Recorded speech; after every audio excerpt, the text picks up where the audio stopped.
na leo hii basi muda huu mwili wake umefika nyumbani, ambapo mazishi yake yanatarajiwa kufanyika kesho katika makaburi ya Kondo, maeneo ya Tegeta, jijini Dar es Salaam.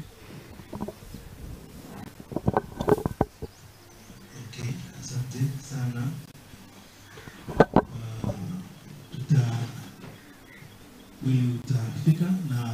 Kwa kumbukumbu tu, Rahabu mwaka 1991 mpaka mwaka 1994 aliweza kupata elimu ya sekondari katika shule ya wasichana Jangwani, lakini mwaka 1995 mpaka mwaka 1997 aliweza kupata elimu yake katika Jitegemee sekondari, lakini pia mwaka 1998 alisoma katika chuo cha uandishi wa habari TSJ, na aliweza kujipatia stashahada yake ya uandishi wa habari.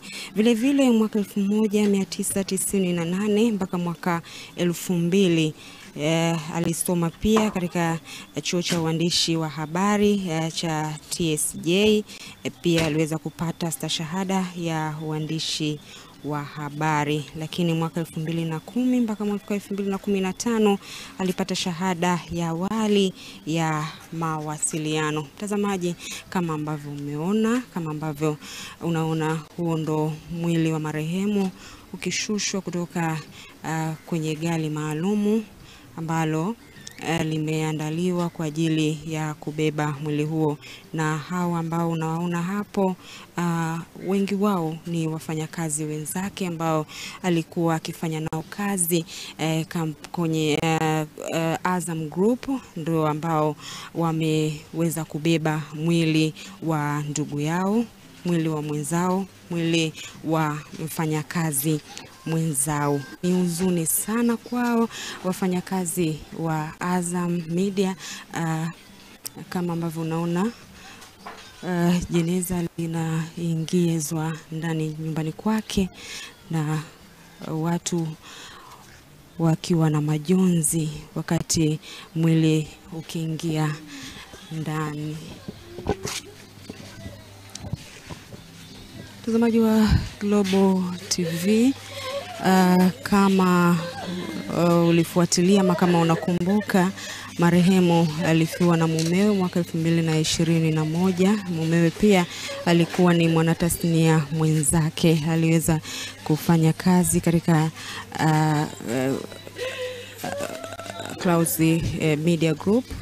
Alikuwa akiitwa Fredwa. Alipoteza maisha mwaka 2021, lakini leo hii tunashuhudia pia ama tunashiriki msiba wa mke wake Rahabu Afungo. Ndugu jamaa na marafiki wako hapa wakihuzunika kumpoteza ndugu yao, kumpoteza rafiki yao, kumpoteza mfanyakazi mwenzao. Kama ambavyo unaona, wengi wao ni wafanyakazi wa Azam Group.